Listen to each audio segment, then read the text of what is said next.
बड़ों को दिया हुआ आशीर्वाद और अपनों की दी हुई शुभकामनाओं का कोई रंग नहीं होता, लेकिन जब ये रंग लाते हैं तो जीवन में रंग भर जाते हैं। गुरु प्यारी साध संगत जी, बड़े प्यार से कहिए धन निरंकार जी। साध संगत जी, आप सभी संत बहुत ही अच्छे होंगे। साध संगत जी, आज के टॉपिक का नाम है कि ईश्वर पर विश्वास बनाए रखना कितना ज़रूरी है। साध संगत जी, एक बार एक पादरी समुद्र जहाज से यात्रा कर रहे थे। रास्ते में एक रात तूफान आने से जहाज को एक द्वीप के पास लंगर डालना पड़ा।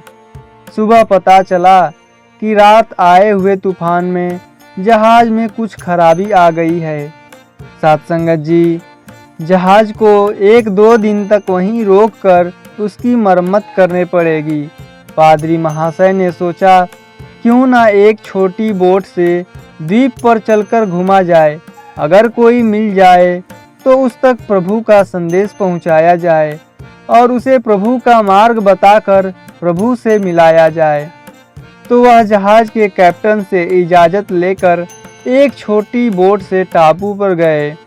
वहाँ इधर उधर घूमते हुए 3 जंगली साधुओं से मिले, जो वर्षों से उस सूने द्वीप पर रहते थे। पादरी महाशय उनके पास जाकर के बातचीत करने लगे। उन्होंने उनसे ईश्वर और उनकी आराधना पर चर्चा की। उन्होंने उनसे पूछा कि वे ईश्वर की आराधना कैसे करते हैं। तब साधुओं ने बताया कि हम दोनों हाथ ऊपर करके कहते हैं कि हे ईश्वर, हम आपके हैं, आपको याद करते हैं, आप भी हमें याद रखना। तब पादरी महाशय ने कहा कि यह प्रार्थना तो ठीक नहीं है। तब एक साधु ने कहा, तो आप हमें सही प्रार्थना सिखा दीजिए। साध संगत जी, पादरी महाशय ने बाइबल पढ़ना और प्रार्थना करना सिखाया। तब तक जहाज बन गया। पादरी अपने सफ़र पर आगे बढ़ गए। 3 दिन के बाद पादरी ने जहाज के डेक पर टहलते हुए देखा कि वही तीनों साधु जहाज के पीछे पानी पर दौड़ते हुए आ रहे हैं। उन्होंने हैरान होते हुए जहाज रुकवाते हुए उन्हें ऊपर चढ़वाया। फिर उनसे इस तरह आने का कारण पूछा तो साधु बोले, फादर, आपने हमें जो प्रार्थना सिखाई थी, हम उसे अगले दिन ही भूल गए, इसीलिए आपके पास उसे दोबारा सीखने आए हैं। कृपया हमारी मदद कीजिए। तब पादरी ने कहा, ठीक है, पर यह तो बताओ कि तुम लोग पानी पर कैसे दौड़ सके। साध संगत जी, साधु ने कहा, हम आपके पास जल्दी पहुंचना चाहते थे, सो हमने ईश्वर से विनती करके मदद मांगी और कहा कि हे ईश्वर, हम लोग दौड़ तो लेंगे, बस आप हमें गिरने मत देना। और बस दौड़ पड़े। अब पादरी महाशय सोच में पड़ गए कि उन्होंने कहा, आप लोग और ईश्वर पर आपका विश्वास धन्य है। आपको अन्य किसी प्रार्थना की आवश्यकता नहीं है। आप तो पहले की तरह ही प्रार्थना करते रहें। साध संगत जी, इससे हमें यह सीख मिलती है कि ईश्वर पर विश्वास ईश्वर की आराधना प्रणाली से अधिक महत्वपूर्ण है। संत कबीर दास जी ने कहा है कि माला फेरत जुग गया, फिरा न मन का फेर, कर का मन का डारी दे, मन का फेर। हे ईश्वर, दौड़ तो हम लेंगे, बस आप हमें गिरने मत देना। जिंदगी एक 3 पेज की पुस्तक की तरह है। पहला और अंतिम पेज भगवान ने लिख दिया है। पहला पेज जन्म, अंतिम पेज मृत्यु है। बीच के पेज को हमें भरना है, प्यार, विश्वास और मुस्कुराहट के द्वारा। किसी संत ने गुरु जी से पूछा कि जहर क्या होता है। गुरु जी ने बहुत ही सुंदर जवाब दिया, हर वो चीज़ जो जिंदगी में आवश्यकता से अधिक होती है, वही जहर होता है। फिर चाहे वो ताकत हो, धन हो, भूख हो, लालच हो, अभिमान हो, आलस हो, महत्वाकांक्षा, प्रेम हो या घृणा हो, आवश्यकता से अधिक जहर ही होता है। साथ संगत जी, एक बार की बात है, गुरु नानक के शिष्य मर्दाने की बीवी मर्दाने से शिकवा करते हुए कहती है कि मुसलमान औरतें मुझे ताना मारती हैं कि तेरा पति मुसलमान होकर एक हिंदू के पीछे पीछे रबाब उठाकर दिन रात घूमता रहता है। मर्दाना अपनी बीवी को कहता है, तो तुमने उनको क्या जवाब दिया? मैं क्या जवाब देती, ठीक ही तो ताना मारती हैं। मैं चुप रह गई।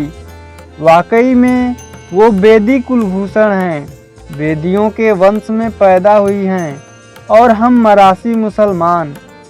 नहीं, तुम्हें कहना चाहिए था, मैं जिसके पीछे रबाब उठाकर घूमता रहता हूँ, न वो हिंदू हैं न मुसलमान हैं, और वो तो सिर्फ अल्लाह और राम का रूप हैं।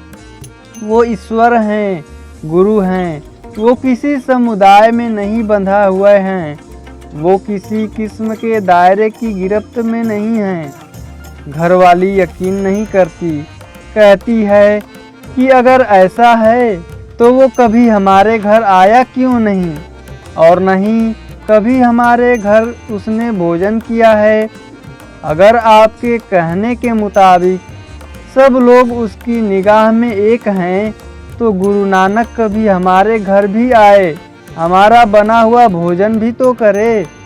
मर्दाना कहने लगा, ठीक है, चलो आज ऐसा ही सही, आज घर में जो पड़ा है उसी से भोजन बनाओ, मैं बाबा जी को लेकर के आता हूँ। घरवाली यकीन नहीं करती। वो कहती है, मैं खाना बना तो देती हूँ, पर वो आएगा ही नहीं। वो वेदियों का वंशज है, बड़ी ऊंची कुल है, वो भला हमारे घर क्यों आने, और फिर मेरे हाथ का भोजन कैसे करेंगे? मुझे ऐसा मुमकिन नहीं लगता। मैं मुस्लिम और हम मरासी मुसलमान। मालूम है मर्दाना क्या जवाब देते हैं? मर्दाने ने भी यह कह दिया कि अगर आज बाबा नानक नहीं आए तो उनसे हमारी यारी टूटी, पर तू यकीन रख, यारी टूटेगी नहीं। तो अच्छा, मैं चलता हूँ। पर साथ में ये भी सोचता हुआ वह चल पड़ा कि कहीं घरवाली के सामने मुझे शर्मिंदा न होना पड़े, बाबा कहीं जवाब न दे दें।